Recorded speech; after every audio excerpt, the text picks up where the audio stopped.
Now, you must be aware of the fact that all metaphysical theories, all conceptions of the good life, have a certain mythological aspect. This has been very interestingly demonstrated by all sorts of depth psychology.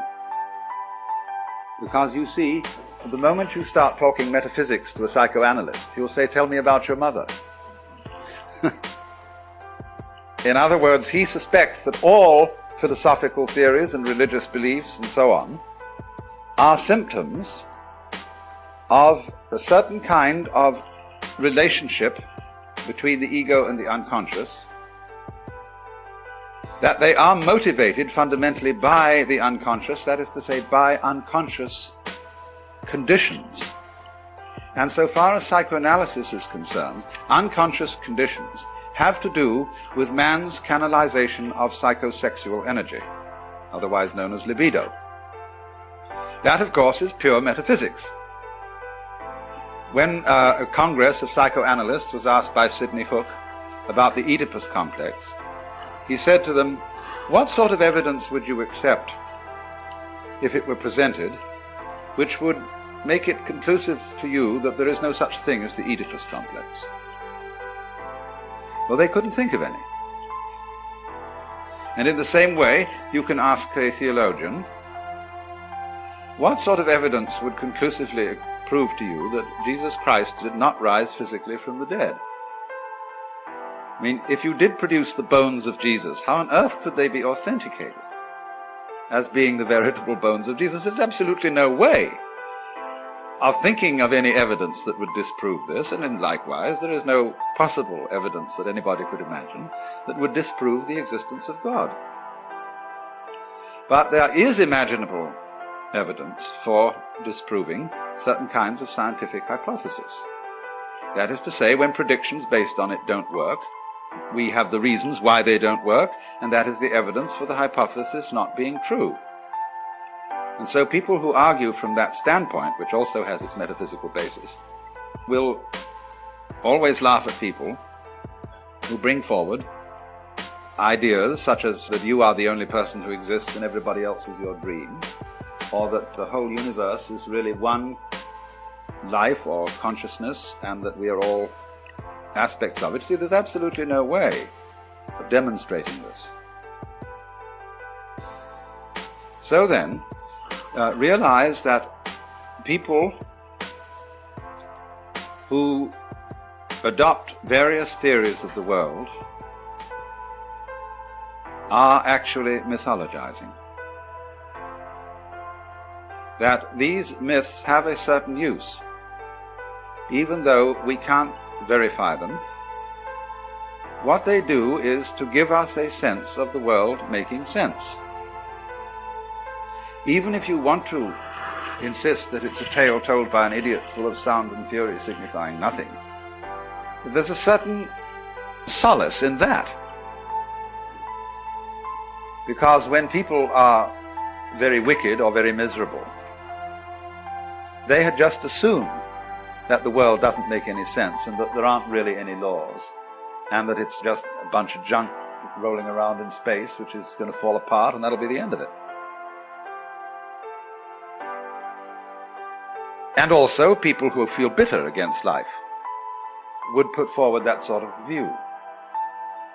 On the other hand, people who feel very enthusiastic about life and are thoroughly enjoying it will have mythologies that will speak favorably of the universe. I mean, you can do it for various reasons. You can be very happy and thank God for it and very much believe that there is a God. Also, you can be very miserable and believe that there is a God, but that He's only going to make things right after you're dead. You can also want to advertise the fact that you're a very hard-headed person and that you always face the facts and that you don't indulge in wishful thinking. And therefore, you invent a hard-boiled theory of the universe. If you want to think that human beings are the only sensible beings in the universe, then you make a great contrast between man and nature, and you classify nature as being perfectly stupid and automatic, whereas all intelligence resides in man. And therefore, boys, you've got to roll up your sleeves and fight this system and make it accord with the human will. Well, all you've said by saying that is, I'm a tough kind of a guy. It's really what it comes down to. And I'm not pushed over by woolly ideas. On the other hand, if you can look at it from a completely opposite point of view, and you say, well, this whole world is an enormous intelligence. It's a great conscious being, and I'm one of its operations. Then I've said the other end of the stick. I've put everything up. You see, the people who are tough believe that reality is in the direction of mineral. And the people who are enthusiastic about the universe believe that the more biological or indeed mental end of things is more basic than the geological. You see? You can put geology down here and say that's the fundamental thing and everything else has grown up on it.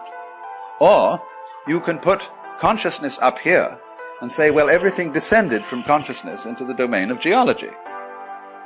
And it depends sort of on a psychic mood as to which one you prefer, because there is no way of verifying either. Both, you see, are gestures. And in myths, in the sense of myth being an image used to make sense of the world, used to integrate other experiences, and also, I might point out, to select other experiences. According to your myth, so is what you notice as being important. So then, we today are under the very, very strong domination of the tough guy myth.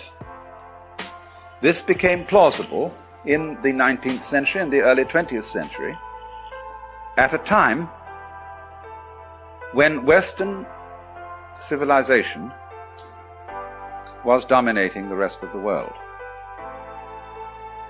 And it was one of the motivating forces, there were several, in feeling that we had demonstrable superiority beyond all other people. We had succeeded the most through our technological skill in pushing the world around. Therefore, obviously, we were the spearhead and forefront of culture and civilization, and everybody else ought to submit to these benefits. And this is still a basic premise of American politics, or rather a justification of it. It, of course, is a historical descendant of our former spiritual imperialism, that we had the best religion. Even without knowing anything about other people's religions, we knew already that we had the true one. I had the most amusing discussion some time ago with a Jehovah's Witness, who was a radio announcer in Canada.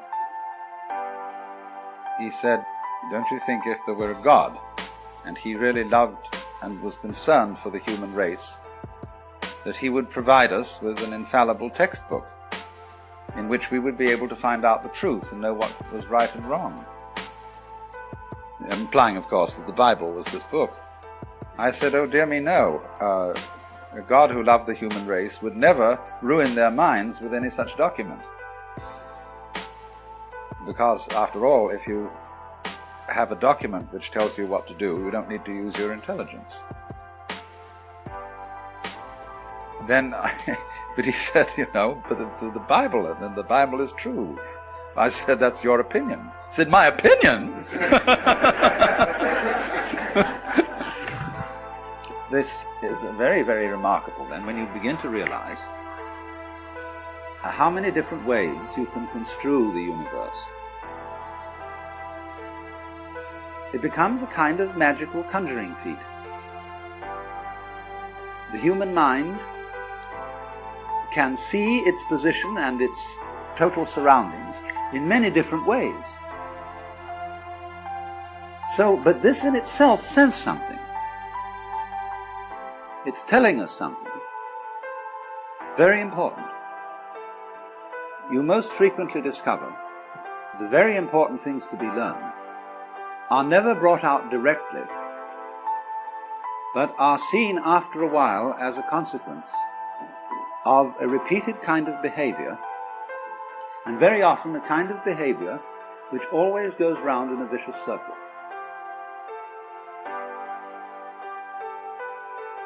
When you are trying to do something which cannot be done,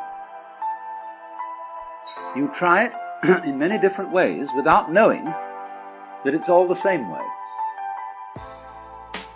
And when you've been through that for a long time, there's this peculiar and little understood phenomenon of the human mind called learning, and it suddenly dawns on you that, my goodness, I see why it won't work. I've just been going round, whereas I thought I was going along.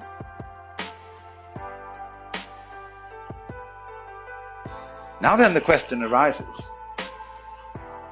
should I do something else? That is to say, go along somehow, or keep going round, realizing that you might just as well go round as any other way. You see, in Buddhist discipline, especially in Zen, the inner design of the discipline, as I showed in Psychotherapy East and West, is a way of demonstrating to the individual that he is moving in a vicious circle. That is because he is trying to solve a problem which has no solution. The teacher never tells him that directly, because it can't be told. Nobody will believe it. They're quite sure that somewhere in all these efforts that go round and round, there's an answer. And the problem which is requiring an answer is, of course, can I defeat the universe? Can I, as ego, escape from suffering? Can I somehow or other beat the game and not have to take black along with white and darkness along with light? So, when he has been involved in disciplines and attempts, all of which are designed to bring this nonsense goal about, he discovers empirically that it can't be done. He discovers that he has posed himself a problem about which he can't do anything, and also about which he can't do nothing. And he arrives at total frustration. And so he asks, what is the meaning of this? What does it mean that I have got into this state? Well, obviously, it dawns at last that the meaning was he was asking the wrong question. He had construed the whole thing in a way that only went round in a circle. But after that, he is shown how to go back into the circle in a different way. That's called liberation. Buddhism describes the world as a wheel of life from which one has to be liberated, or one could be liberated. But after being liberated, you come back into the wheel of life as what's called a bodhisattva, and you live it in a different style and in a different way, with compassion for all the other trapped beings who think they can get out of it. So in the same way, when we look at the history of philosophy, and moreover at the history of civilizations expressing various philosophical and religious myths, we see again the circle. That they are all in a prison. The prison being the human situation. We are all organisms of a certain kind. And anything that we do will bear our style. So in this way, the kind of universe we're aware of is a humanized universe. There's no way out of that. Even if you describe nature as red in tooth and claw and utterly careless of man, that's a human poetic way of thinking about things. I'm sure tigers don't think of themselves as red in tooth and claw. They probably think they're very genteel pussycats. After all, pussycats eat mice, and from the point of view of a mouse, a cat must seem like a very terrible tiger, even though it curls up on the fire and likes to sit on people's laps and be stroked. If we had some sufficiently angelic beings, I'm sure they would keep tigers for pets, as some of the great Taoist sages were supposed to have done. This point is that the human style is always there to show that this conception of the universe is something we would say anthropomorphic. But it's important to realize that there are only anthropomorphic ideas. All ideas about the world are translations of what we experience into the patterns of the human brain. And so they all bear the stamp of man. But once you've said that, you begin to wonder if you said anything that meant anything. Because again, you see, you come down to a fundamental proposition. If all ideas are human ideas, has that said anything about ideas? Or has it merely said all ideas are all ideas? Now, do you see what has happened here? Of course, you see there can't be any ideas except human ideas until we could meet and communicate with some being that forms ideas and definitely isn't human. But it would be, if it could communicate with us at all, it would become humanized, wouldn't it? We would translate the messages of this non-human creature into human terms. And by that time, we would in certain way have humanized this being. We would have digested it, assimilated it, transformed it into ourselves. And so you see, you come back to yourself as a living organism and see that the whole world that you know is inseparable from your particular organic structure. You know it all in terms of your body.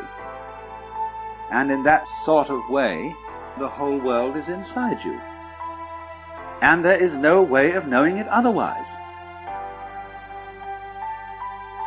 Now we screen that out of our normal perception because we screen out all factors that are common. When you have an equation, for example, and there are certain terms on both sides, you can cancel them out. And this is part of the nature of consciousness, that common factors are screened out.